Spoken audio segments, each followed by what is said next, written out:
अंजली दमानियाजी, ही बातमी आपल्यापर्यंत पोहोचली असेलच, यावर आपली प्रतिक्रिया. कसं आहे की एकनाथ खडसे आणि माझा गेले अनेक वर्ष लढा चालूच आहे माझा त्यांच्या विरुद्ध, आणि त्यांच्याबद्दल मला काडी मात्रही सहानुभूती अजिबात नाहीये. पण आज जे मला होताना स्पष्टपणे दिसतंय त्याला मी राजकीय बदला एवढंच म्हणेन, आणि हे राजकारणाचाच एक भाग आहे. कारण गेले 3-4 दिवस आपण बघतोय की सातत्याने गिरीश महाजनांवर एकनाथ खडसे आरोप करतायत. एकानंतर एक त्यांच्या पत्रकार परिषदा होत आहेत. त्याच्यात प्रफुल्ल लोढाला आधी अटक झाली, त्याच्यावर एकानंतर एक असे 3 FIR ची मला माहिती आहे. ते 3 FIR केले गेले की एकात न सुटला तर दुसऱ्यात अडकवायचा.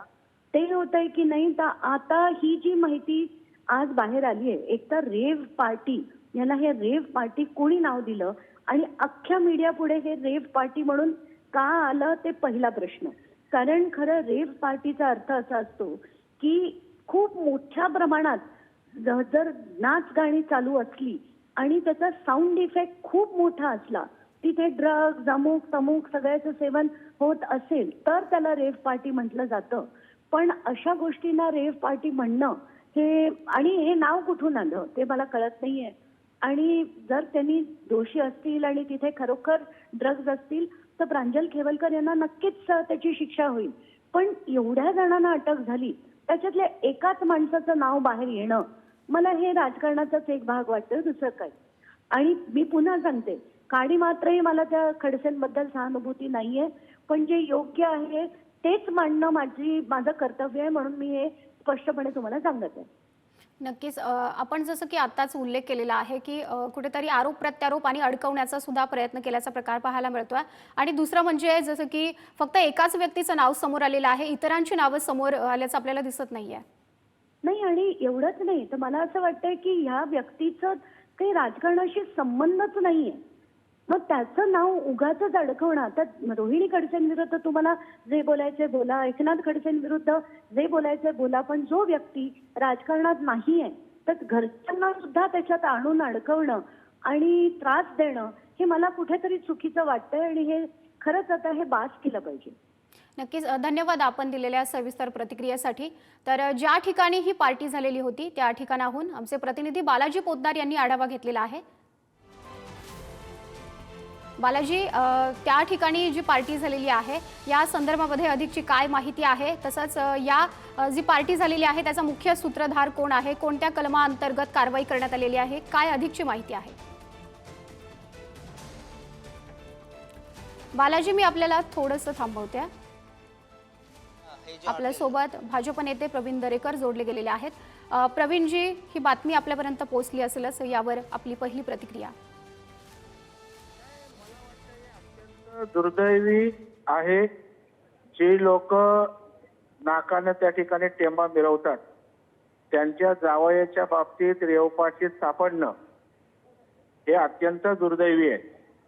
आणि खरं म्हणजे त्यांचे जावई असताना दुर्दैवानं काही लोक समर्थन करतायत की राजकीय सोडापोटी होत आहे म्हणून.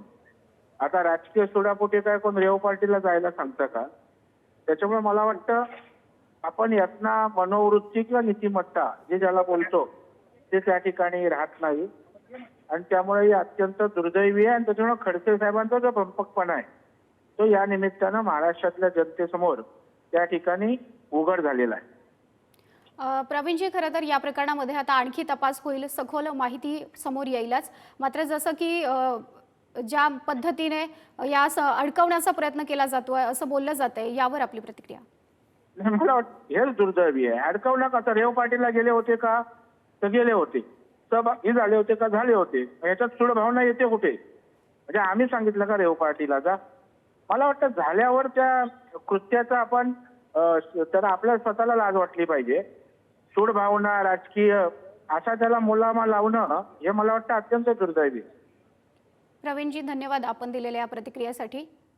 तर खराडी परिसरामधील रेव पार्टीवर हा छापा टाकला गेलेला आहे, ज्यामध्ये एकनाथ खडसे यांचे जावई प्रांजल खेवलकर यांचा समावेश असल्याची माहिती आहे. यामध्ये 5 पुरुष आणि 2 महिलांना सुद्धा पोलिसांनी ताब्यात घेतलेला आहे. तसंच मोठा अंमली पदार्थांचा साठा सुद्धा त्या ठिकाणाहून जप्त करण्यात आलेला आहे.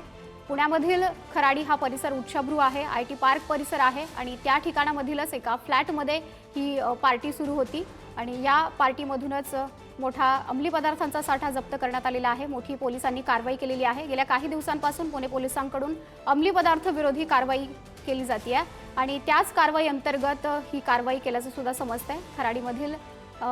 खराडीमधील परिसरामध्ये हा रेव पार्टीवरती छापा टाकण्यात आलेला आहे, ज्यात 5 पुरुषांचा समावेश आहे, 2 महिलांचा समावेश आहे आणि विशेष म्हणजे एकनाथ खडसे यांचे जावई त्यांचाही यामध्ये समावेश असल्याची माहिती आहे।